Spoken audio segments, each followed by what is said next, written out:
မင်္ဂလာပါပြီးခဲ့တဲ့10နှစ်ကလေးကဒီကွန်ဖူးမာစတာခြေထောက်မှာ25ကီလိုလီတဲ့ဖနက်ကိုစီးချခဲ့ရတယ်ဒီဖနက်နဲ့ပဲရန်သူတွေကိုအသားလေးရိုက်ချလိုက်တော့ဒါဆိုဖနက်ချွတ်လိုက်ရင်ဘာဖြစ်မလဲဆိုတာစဉ်းစားကြည့်ပါဒီနေ့ဇလန်ကအဲ့ဒီလိုပါပဲကြည့်လိုက်ရအောင်ဇလန်အစမှာဝူလင်ဆိုတဲ့ကွန်ဖူးမာစတာတယောက်ကိုတွေ့ရတယ်သူကတရုတ်ပြည်ရဲ့ရှီဟောင်းလူမျိုးစုကပါသူ့ခြေထောက်ကတမနီလိုတမ်းပါပါတယ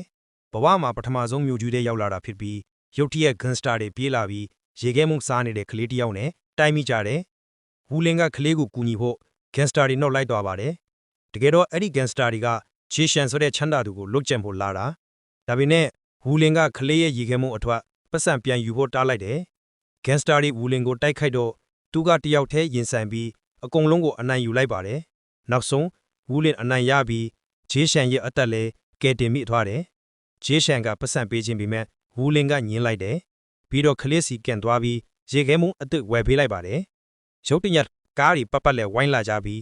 သူတို့ခေါင်းဆောင်ချန်လီထက်လာပြီးဝူလင်ကိုဖတ်လိုက်တယ်။ချန်လီကအရင်ကကွန်ဖူးသမားပဲအခုကိုရန်တော်ကုမ္ပဏီဖွင့်ထားတယ်။သူတို့နှစ်ယောက်ငယ်ငယ်ကတူညီတဲ့ဆရာစီတင်ယူခဲ့ကြပြီးအတူကြီးပင်းခဲ့ကြတယ်။ချန်လီကမြို့ထဲရောက်လာပြီးချမ်းသာတော့ဆရာရဲ့အဆုံးအမတွေမေ့သွားခဲ့ပါတယ်။တကယ်တော့ချန်လီကကြေးရွာကိုကိုယ်တိုင်မထွက်ထဲတာတင်ယူလဲမှုမှာအမားတစ်ခုကြောင့်ဆရာကနှင်းထုတ်ခဲ့တာပါ။ဝူလင်ကဆရာရဲ့အယိုးပုံးကလာပြီးဆရာတည်သွားပြီလို့ပြောပြတော့ဂျန်လီငိုကြည့်ခဲ့ပါနဲ့။နောက်နေ့သူတို့ဂျန်လီကုမ္ပဏီရောက်ပြီးစစ်စင်းရင်ဝူလင်ကိုဖနက်ချွတ်ခိုင်းကြတယ်။ဖနက်ကတမနီလို့ထားတာမို့ဒါပေမဲ့ဂျန်လီကဖနက်ရဲ့ဇလန်တီးထားတော့ဝင်ခွင့်ပေးလိုက်ပါတယ်။ဂျေရှန်ကသူ့သမီးအတွက်ကိုရန်တော်ရှာဖို့လာတာ။ဂျန်လီကသူ့လူတွေရဲ့အင်အားကျသွားတယ်။ဒါပေမဲ့ဂျေရှန်ကဝူလင်ကိုပဲဒီအလုပ်အတွက်စိတ်ဝင်စားခဲ့တယ်။နောက်ဆုံးဝူလင်ကလက်ခံလိုက်ပါတယ်။ဘာလို့လဲဆိုတော့ဆရာကအားနည်းသူကိုကာကွယ်ဖို့အရာအလုံးဆွတ်လွတ်ပါလို့တင်ထားလို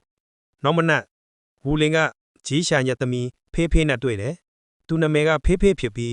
းသူမကဝူလင်ကိုတခိုးထင်ပြီးတော့ဘွားပါကြွတ်ကြသွားတယ်ကိုရန်တော်ဆိုလာတိတော့ပတ်စံဖေးပြီးသူ့ကိုလွှတ်ချင်ခဲ့တယ်ဒါပေမဲ့ဝူလင်ကသူ့မူတွေခိုင်မာပါတယ်ဖေးဖေးကအတုတနတ်နဲ့ချိန်ချောက်ပေမဲ့ဝူလင်ကဘာမှမစိတ်ဝင်စားဘူးသူတို့နှစ်ယောက်ဈေးဝယ်ထွက်လာပြီးဝူလင်ကနောက်ကလိုက်နေခဲ့တယ်သူမကလူဆိုးတွေမိန်းကလေးတယောက်ကိုအနိုင်ကျင့်နေတာတွေ့ပြီးခေါင်းဆောင်ကိုပါးရိုက်လိုက်တယ်။ပြီးတော့မောင်လေးနင်းကိုမရိုက်သူဟိုကောင်ကငါ့ကိုလွတ်လိုက်တာလို့လိန်ပြောလိုက်တယ်။လူဆိုးတွေဝူလင်ကိုရိုက်နှုတ်လွတ်မတုံဝူလင်ကငါဒီကောင်မကိုမသိဘူးလို့ပြောလိုက်တယ်။လူဆိုးတွေဖေးဖေးနောက်ပြေးလာကြတယ်။ဝူလင်ကပြုံးပြီးကြည့်နေလိုက်တယ်။ခဏပျော်တင်းမှကူညီပြီးလူဆိုးတွေကိုပြေးအောင်လောက်ခဲ့တယ်။ညဘက်မှာဝူလင်ကအိမ်မက်ထဲမှာငယ်ငယ်တော့သူ့ဖခင်ကတောင်ပေါ်ကထွန်းချတာတွေ့ပြန်တယ်။သူ့ကိုတကယ်တော့အဲ့ဒါအမှန်ပဲခွန်မြတ်အရွယ်မှာသူ့ဖခင်ကတတ်ထုတ်ထိုးစားခဲ့တာဘာကြောင့်လဲဝူလင်မသိဘူးဖခင်ကအောင်မြင်ဖို့ဆုံးလွတ်ရတယ်လို့ပြောခဲ့တယ်အဲ့ဒီနောက်မစ္စတာဖူးဆိုတဲ့ဂန်စတာဆရာပေါ်လာတယ်အရင်ကဂျေရှန်ရဲ့ boss အခုဂျေရှန်ကိုတတ်ချင်နေပြန်တယ်ဘာလို့လဲဆိုတော့ဂျေရှန်မှာဖူးရဲ့မောင်ကိုအထောက်အထံအကုန်ရှိလို့ပဲဘေးရင်ဆရာတယောက်ကဖူးမချခင်တေမယ်လို့ပြောတော့ဖူးကဒေါသအထွက်ပြီးတနတ်နဲ့ပစ်တက်လိုက်တယ်ဘေးရင်ဆရာလည်းကိုဘဝအတွက်ကြိုးတီထားရင်အခုတီလို့မဖြစ်ဘူးဒါနဲ့နောက်နေ့ဝူလင်နဲ့ဖေးဖေးစားတောက်ဆိုင်သွားပါတယ်ဖေးဖေးစားနေတော့ဝူလင်ကပတ်ဝန်းကျင်စောင့်ကြည့်နေခဲ့တယ်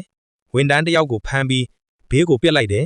ဘာလို့လဲဆိုတော့ဖေးဖေးကိုတတ်ဖို့လာတာသူထိလိုက်တယ်ဖေးဖေးဒေါသအထွက်ပြီးအိမ်သာထွက်သွားတော့ဝူလင်ကဆွဲထုတ်ပြီးအိမ်ပြန်ရင်းရန်ဖြစ်ကြတယ်တချို့ကဝူလင်ကဖေးဖေးကိုအနိုင်ကျင့်တယ်ထင်ပြီးကူညီဖို့လာကြတယ်ဖေးဖေးအခွင့်ရေးယူပြီးထွက်ပြေးပေမဲ့အဲ့ဒီဝန်တန်းကဖေးဖေးကိုပြန်ဆွဲသွားခဲ့တယ်ဝူလင်ရဲ့တန်တရားမှန်သွားတော့ချက်ချင်းကားနောက်လိုက်သွားခဲ့တယ်။တပန်ဘော်ကခုန်ပြီးကားပေါ်ရောက်ကမထိန်နိုင်ပဲပြုတ်ကျသွားတယ်။ဒုတိယကြိမ်ရှေ့ကနေခုန်တက်ပြီးမျက်နှာဖုံးဂန်စတာတွေကိုရဲရဲဆင်ရင်ဆိုင်ပြီးဖေးဖေးကိုကယ်တင်ပြီးသွားတယ်။အိမ်ပြန်ရောက်တော့ဖေးဖေးကဝန်တန်းငါးကိုလာဖမ်းမှန်ဘယ်လိုတိတာလဲလို့မေးတော့ဝူလင်ကလူကလိန်နိုင်ပေမဲ့လှူရှားမှုကအမှန်ကိုပြောတယ်လို့ဖြေလိုက်တယ်။ဖေးဖေးကငယ်ငယ်တုန်းကကိုရန်တော်အများကြီးရှိခဲ့တာဘာမှလွတ်လပ်စွာမလုပ်ရဘူး။အဲ့ဒါကြောင့်ကိုရန်တော်ကိုမိန်းနေတယ်ဒါပေမဲ့ဝူလင်ကတခြားသူတွေနဲ့မတူဘူးလို့ပြောပြတယ်။ညဘက်မှာအိတ်ခင်ဖေးဖေးမိသားစုဓာတ်ပုံကြည့်ပြီးမိခင်ကိုတတိယပြီးငိုနေခဲ့တယ်။ဒီနောက်ဖူးကဂျန်လီစီလူဆေးလွတ်လိုက်တယ်။ဂျန်လီအကူညီနဲ့ဂျေရှန်ကိုတတ်ချင်နေကြတယ်။ဂျန်လီကမကောင်းဘူးထင်ပေမဲ့သဘောတူခဲ့တယ်။ဘာလို့လဲဆိုတော့မျိုးရဲပထမဆုံးရောက်တော့ကဖူးကသူ့ကိုစားစရာကြွေးပြီးစီဝါရေးဖွင့်ပေးခဲ့တာ။ဖူးရဲ့အကျိုးမြောက်အောက်မှာခံစားပုံရတယ်။နောက်နေ့ဝူလင်စီလာပြီးသူကမျိုးထဲမှာအဆက်အသွယ်ကြည့်တယ်ငါလှုပ်ချင်တာလှုပ်လို့ရတယ်လို့ချီးကျူးတယ်။ဝူလင်ကိုဖေးဖေးနောက်ကားသားတောင်းစီသွားနေပါလို့ပြောလိုက်တယ်။ ဝူလင်ကငင်းပယ်လိုက်ပါတယ်ဘဝမှာပထမဆုံးသူတို့ညီအကိုရင်ဆိုင်ရကြတယ်ချန်လီကဆရာကဝူလင်ကိုအထူးဖနတ်ဖေးခဲ့လာကြောင်းအခုထိမနာလိုလာဖြစ်ဖို့ဆရာကဝူလင်ကတကယ်ကွန်ဖူးသမားဖြစ်မယ်လို့ထင်ခဲ့တယ်အခုချန်လီကတန်တူရင်ဆိုင်ကျင်တယ်အခုတော့ဘသူအနိုင်ရမလဲသိလိမ့်မယ်နှစ်ယောက်သာပြင်းပြင်းထိုးတက်ကြပြီးဘသူမှမနိုင်ကြဘူးဒါပေမဲ့ချန်လီကအထူးလက်ထင်ဒီတခုရှိတယ်တစ်ချက်နဲ့ဝူလင်နန်းကိုထိပြီးပြုံးကျသွားတယ်ချန်လီကငါတို့ညီအကိုမဟုတ်တော့ဘူးလို့ပြောပြီးထွက်သွားခဲ့တယ်ဝူလင်ကဖေးဖေးအန်ဒီရဲ့ရှိမှန်းသိတော့လျှို့ဝဲအိမ်တစ်ခုကိုခေါ်သွားလိုက်တယ်နှစ်ယောက်အတူကွန်ဖူးလေးကျင်ကြတယ်ဝူလင်ကဖနက်ကဖတ်25ကီလိုရှိတာကိုပြောပြတယ်ရှစ်နှစ်ကလေးကစီးထားတာသူ့အင်အားစုဆောင်ထားတော့မို့ချက်လိုက်ရင်ဘယ်သူမှမရင်ဆိုင်နိုင်ဘူးပြီးတော့နောက်နေ့ဂျန်လီလူတွေသူတို့ရှိတဲ့နေရာတည်သွားကြတယ်ဂျန်လီတည်တယ်သူ့လူတွေဝူလင်ရှေ့မှာစက္ကန့်မှမခံနိုင်ဘူးဒါကြောင့်လေးလိန်နဲ့အကျိုးတကြောင်းတွေပေးလိုက်တယ်သူ့ကိုအနိုင်ယူစေဖို့ညဘက်မှာတိတ်ဆိတ်ပဲတိုက်ခိုက်ကြတယ်ဝူလင်နဲ့ဖေးဖေးတောရဲပြီးရင်သွားကြတယ်ဝူလင်ကဆက်တိုက်ရင်ဆိုင်ပြီးအခွင့်ရေးရတော့ဂန်စတာနှစ်ယောက်ဖေးဖေးကိုဖမ်းကောင်သွားတော့ဝူလင်လိုက်ပေမဲ့မတော်တဲ့တကြောင်နှင်းပြီးဖနက်နဲ့ခြေတော့ချီနှောင်ခံသွားတယ်ဒါပေမဲ့မရဘူးဂန်စတာတွေကိုထိုးနှက်နေခဲ့တယ်နောက်ဆုံးခြေတော့နှစ်ဖက်ချီပြီးနနန်ကိုပြစ်ထည့်လိုက်တယ်ဒီနောက်တယောက်ကဆွဲခေါ်ပြီးလေကွင်းရောက်လာတယ်ချန်လီမျက်ရှိရှေ့မှာဝူလင်နောက်ဆုံးအသက်ရှူနေတော့ချန်လီကဝမ်းနည်းမှုကိုဒေါသနဲ့ဖိထားခဲ့တယ်ဝူလင်ရင်ဘက်ကိုတစ်ချက်ထိုးခဲ့သေးတယ်သူ့လူတွေမြေမြုပ်တီပြန်လာခဲ့ကြတယ်ခဏအကြာမှာမိုးရမ်းရွာတော့ယွမ်တီဖြစ်သွားပြီးရုတ်တရက်ဝူလင်တဖြည်းဖြည်းအပြင်တွန်းထွက်လာခဲ့တယ်တကယ်တော့သူ့နှလုံးကညာဘက်မှာရှိနေတာကြောင့်ချန်လီထိုးတာမသေးလိုက်ဘူး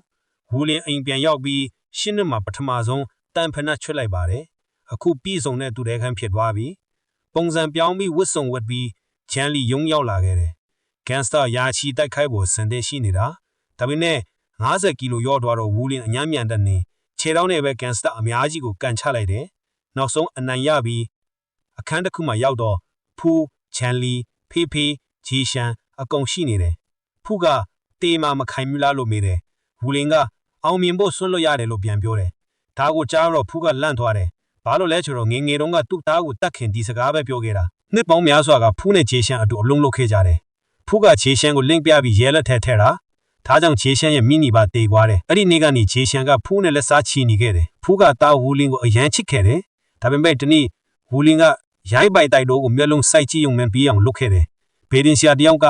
မင်းသားကမင်းကိုတတ်မယ်လို့ပြောခဲ့တယ်ဒါကြောင့်ကိုသားကိုကိုတတ်ဖို့ကြိုးစားခဲ့တာဒါပေမဲ့အဲ့ဒီချိန်ကလေးပဲအခုတော့ဝူလင်ကိုအသက်ရှင်နေတာတွေ့တော့ဖူးကယီနေခဲ့တယ်ဘေဒင်ဆီယာပြောကမှန်နေတော့ဖူးကတနပ်နဲ့ပြစ်တော့ဂျန်နီကအကြားမှာဝင်ခံလိုက်တယ်ဖူးရကကြောဖြစ်နေတာငင်းခွေတော့ဂျန်နီကတယောက်တည်းဝူလင်နဲ့ရင်ချင်တယ်လို့ပြောလိုက်တယ်နှစ်ယောက်သားပြင်းပြင်းရန်ဖြစ်ကြပြီးဒီတခါတော့ဂျန်နီကအထူးလက်အိပ်ပါဝတ်ထားတယ်ဝူလင်ရဲ့အင်အားတကေးတွေပေါ်လာတော့ဂျန်နီရှုံးမဲ့ဖြစ်နေတော့ဖူးကပြစ်တက်လိုက်တယ်နောက်ဆုံးအသက်ရှူရင်းဂျန်နီကမင်းအသက်ရှင်ပြီးစီယာနေရယူရမယ်အာယုံလက်ကွန်ဖူမပြောက်ပါဘူးလို့ပြောလိုက်တယ်အခုဝူလင်နဲ့ဖူးပဲဂျန်ထော်တော့ဖူးကတေမာတိတော့ညှိနှိုင်းချင်ခဲ့တယ်ဒါပေမဲ့အကြီးနီးပဲဝူလင်ကဖူးကိုတတ်တော့မယ်လုံးမဲ့တုံးရက်လိုက်တယ်ဆရာကအားမရှိသူကိုမထိုးနဲ့လို့တင်ထားလို့ဖူးကိုအသက်ရှင်ခွင့်ပေးပြီးပြန်ခဲ့တယ်နောက်ဆုံးတောင်ပေါ်ကဂျန်လီအယိုးလေတဲ့လူဖြာပြီးညီအကိုတငယ်ချင်းကိုနောက်ဆုံးအနေနဲ့နှုတ်ဆက်ခဲ့ပါတယ်ကျေးဇူးတင်ပါတယ်ခုထိကြည့်ပေးလို့ subscribe လုပ်ခဲ့ပေးပါ